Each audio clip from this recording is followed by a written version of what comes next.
Dzisiaj poruszę dwa tematy. Pierwszy. Czy grozi nam wielotorowy atak Rosji na Ukrainę? I drugi. Czy Gwardia Narodowa, która została wysłana do Los Angeles z powodu protestów przeciwko nalotom imigracyjnym, stłumi protesty? Zanim zacznę, proszę o subskrypcję, by ten kanał miał szansę dotrzeć do większej ilości widzów. A ja zapewniam, że wszelkie analizy, raporty i wiadomości są prawdziwe, rzetelne i niezależne. Rozpoczynamy. Kilka dni temu informowałem państwa o ataku dronami Ukrainy na 4 lotniska rosyjskie o znaczeniu strategicznym. Według amerykańskich służb Rosja w odwecie może rozpocząć atak na Ukrainę jednocześnie z kilku kierunków. Oznacza to nie tylko ostrzał rakietowy czy lotniczy, ale także natarcie wojsk lądowych od północy, wschodu i południa, a nawet uderzenia z morza. W praktyce oznaczałoby to próbę przyspieszenia działań militarnych, by zaskoczyć ukraińskie siły i zdobyć nowe terytoria, zanim Ukraińcy zdążą wysłać większe wsparcie. Taka strategia ma swoje korzenie w historii wojen XX wieku, gdy armie uderzały z kilku stron jednocześnie, by zdezorientować obrońców i przełamać ich opór. Rosyjskie dowództwo dobrze zna tę taktykę. Znajdowała zastosowanie zarówno w czasie II wojny światowej, jak i podczas konfliktu w Gruzji czy w początkowej fazie inwazji na Ukrainę. Amerykanie, obserwując ruchy wojsk i analizując sygnały wywiadowcze, doszli do wniosku, że przygotowania przebiegają na wielu frontach. Rosyjskie oddziały zwiększają liczbę patroli, transportują zaopatrzenie i ćwiczą szturmowe manewry. To budzi obawy, że nowe punkty natarcia mogą powstać nagle, w rejonach, które dotychczas uważano za bezpieczne. Na takie informacje trzeba spojrzeć z dwóch stron. Z jednej strony ostrzeżenie ze strony Waszyngtonu daje okazję do wzmocnienia obrony, zarówno sił ukraińskich, jak i wsparcia logistycznego czy humanitarnego z zagranicy. Z drugiej strony nie można wykluczyć, że część komunikatów ma też charakter odstraszający. Pokazuje światu gotowość amerykańskich analityków do reagowania na każde zagrożenie i może skłonić Kreml do ostrożniejszego planowania. W tej chwili najważniejsze jest jednak, by nie dać się zaskoczyć.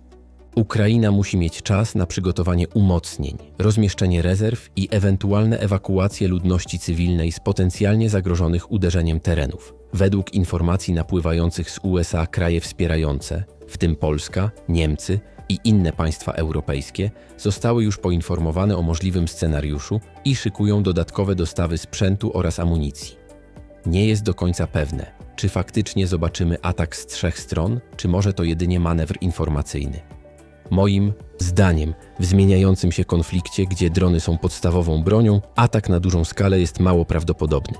Ukraina posiada duże zapasy dronów bojowych i z pewnością jest przygotowana na taki scenariusz. W Stanach Zjednoczonych Gwardia Narodowa została wysłana do Los Angeles z powodu protestów przeciwko nalotom imigracyjnym. Amerykańskie władze tłumaczą, że protesty skupiające się na okupacji budynków służb imigracyjnych i blokowaniu dróg utrudniają funkcjonowanie lotnisk i centrów przetwarzania wniosków o azyl. Gwardia ma wesprzeć lokalną policję, kontrolować tłum i zabezpieczyć infrastrukturę krytyczną przed ewentualnymi zamieszkami. To decyzja wywołująca mieszane reakcje. Część mieszkańców uważa, że to konieczne dla przywrócenia ładu, inni obawiają się nadmiernej militaryzacji porządku publicznego. Wysłanie Gwardii Narodowej do miast to krok, który w Stanach Zjednoczonych podejmuje się rzadko i zwykle w obliczu poważnych zagrożeń wewnętrznych, takich jak poważne zamieszki czy klęski żywiołowe. Jej rolą jest wsparcie organów cywilnych, a nie samodzielne przejmowanie kontroli. W tym wypadku prezydent i rząd federalny podkreślili, że interwencja ma charakter tymczasowy i ściśle określony w czasie oraz zakresie działań. Decyzja spotkała się jednocześnie z presją ze strony organizacji broniących praw obywatelskich, które domagają się, by wojsko nie było wykorzystywane do tłumienia pokojowych zgromadzeń. Z drugiej strony zwolennicy takiego rozwiązania przekonują, że tylko wzmocnione siły porządkowe mogą zapewnić bezpieczeństwo pasażerom na lotniskach i pracownikom urzędów imigracyjnych. Ta sytuacja nie jest odosobniona. W ostatnich latach w różnych stanach dochodziło do prób blokowania migracyjnych procedur, co skłoniło władze stanowe do interweniowania policją stanową. Teraz jednak kontrowersyjna operacja została przeniesiona na poziom federalny, co jeszcze bardziej podgrzało debatę na temat podziału kompetencji między rządem a stanami oraz granicy między porządkiem publicznym a prawem do protestu. Czy jednak wojskowa obecność na ulicach amerykańskich metropolii rozwiąże problem, czy jedynie go zaostrzy? Protestujący zapowiadają, że nie ustąpią, dopóki nie zostaną zmienione zasady nalotów imigracyjnych i nie zostanie przyznane więcej środków na legalne procedury azylowe. W międzyczasie mieszkańcy Los Angeles obserwują rozwój sytuacji z rosnącą niepewnością, zastanawiając się, czy kolejna fala demonstracji nie przerodzi się w coś znacznie większego.